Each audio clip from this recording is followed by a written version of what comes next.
no matter which great state we represent, we are all responsible for protecting the well-being of our residents, and that includes their economic well-being. As we've heard, we're here today because Apple has consistently and deliberately engaged in anti-competitive business practices designed to maximize their profits and profits for their shareholders while minimizing the ability of consumers to switch to a competitor or to otherwise cut their costs. I'd wager that just about everyone in this room and everyone watching this press conference has a smartphone.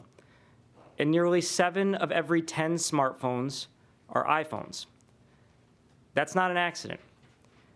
Rather than compete on an even playing field, Apple has stifled innovation in order to gain total control of the iPhone software ecosystem. As a result, iPhone users become dependent on Apple and its products and find the process of switching phones exceedingly costly and complex. The company has created a marketplace in which developers, consumers, and others must play only by rules established by Apple for Apple. In 2016, the company announced that it had sold 1 billion iPhones, a number that continues to climb. When that milestone was reached, Apple CEO Tim Cook said iPhones had, quote, become more than a constant companion. The iPhone is truly an essential part of our daily life, end quote. That dependence was no accident.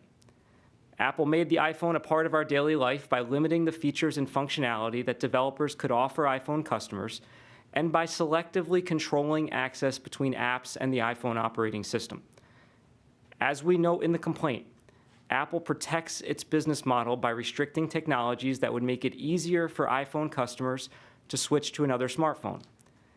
Those restrictions go to the core of Apple's unlawful conduct, and the end result is that you pay more money for an inferior product. As New Jersey's Attorney General, it is my responsibility to protect the rights of consumers in my state and ensure that businesses treat them fairly, no matter how large or powerful they are. And that's what my fellow attorneys general do every day on behalf of their residents. Monopolies are the antithesis of our free market economy. They drive up costs and limit options for consumers across our states and across this country. And thanks to the actions like we are taking today alongside our partners in the Department of Justice, we will stop them. Thank you. The Department of Justice has an enduring legacy of taking on the biggest and toughest monopolies in history. This includes historic cases against Standard Oil, AT&T, and Microsoft. Today, we add to that distinguished legacy by announcing an antitrust lawsuit against Apple for monopolizing smartphones. Approximately 25 years ago, the Department of Justice and state attorneys general announced a case against a different platform monopolist. That successful litigation and remedy created opportunities for the next generation of technologies, including and especially Apple. 25 years ago, it would have been difficult to imagine the innovation that would follow from the proliferation of mobile devices and services. That historic antitrust case, however, played a pivotal role in ushering the next generation of technologies. Apple itself was a significant beneficiary of that case, and the remedy paved the way for Apple to launch iTunes, iPod, and eventually the iPhone, free from anti-competitive restrictions, excessive fees, and retaliation. Today we stand here once again to protect competition and innovation for the next generation of technology. Smartphones have so revolutionized American life that it can be hard to imagine a world beyond the one that Apple, a self-interested monopolist, deems, and I quote, good enough, close quote. But under our system of antitrust laws, good enough is quite simply not enough. The law mandates that competition, and not Apple's self-interested business strategies alone, deliver innovation and choice. This is particularly important in areas of the economy that impact our daily lives. and it is hard to think of a product that is more essential to our daily lives than smartphones. Competition does not just protect the markets and technologies of today, but the innovations of tomorrow. We bring this case to make sure that Apple competes by innovating rather than imposing rules and fees that prevent others from innovating and competing too. And in doing so, we protect the market for the innovations that we can't yet perceive. Alongside our colleagues at the State Attorneys General, we have conducted a methodical, thorough, and extensive investigation that has uncovered a pattern of anti-competitive conduct by Apple. Our lawsuit sets forth extensive facts and includes substantial excerpts from Apple's own internal documents. Our lawsuit explains Apple's long-standing pattern of harmful anti-competitive behavior, and Apple has inflicted, using that anti-competitive behavior, anti-competitive harm that is acute and substantial. For example, Apple's conduct has resulted in less competition to lower the price of smartphones for American consumers.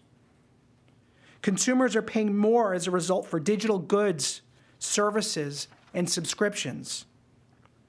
Smartphone users are losing out on new, innovative, and more secure features that can reduce the need for expensive hardware, unlock major technological advances, and allow for more secure communications. Developers, artists, content creators are paying hefty fees as Apple gains more control over the creation and distribution of content. Banks and credit unions are now paying new credit card fees for every tap-to-pay transaction initiated from an iPhone in retail stores and businesses.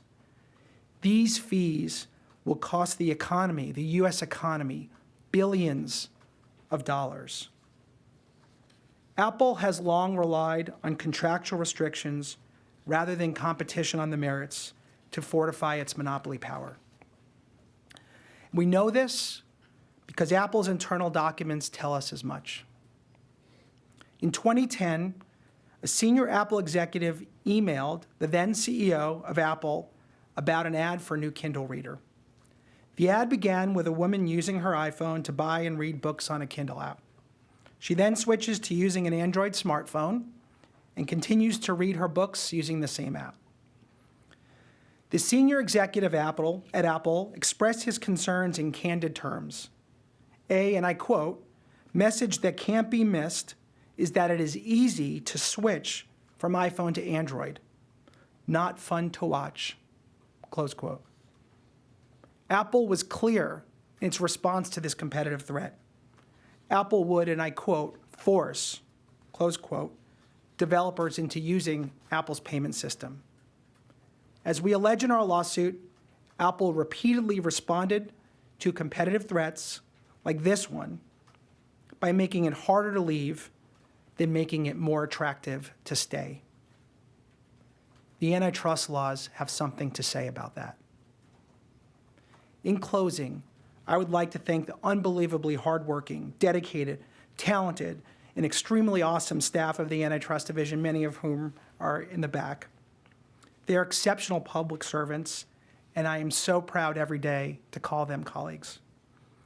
I would also like to thank the Attorneys General and their incredible teams from Arizona, California, Connecticut, District of Columbia, Maine, Michigan, Minnesota, New Hampshire, New Jersey, New York, North Dakota, Oklahoma, Oregon, Tennessee, Vermont, and Wisconsin.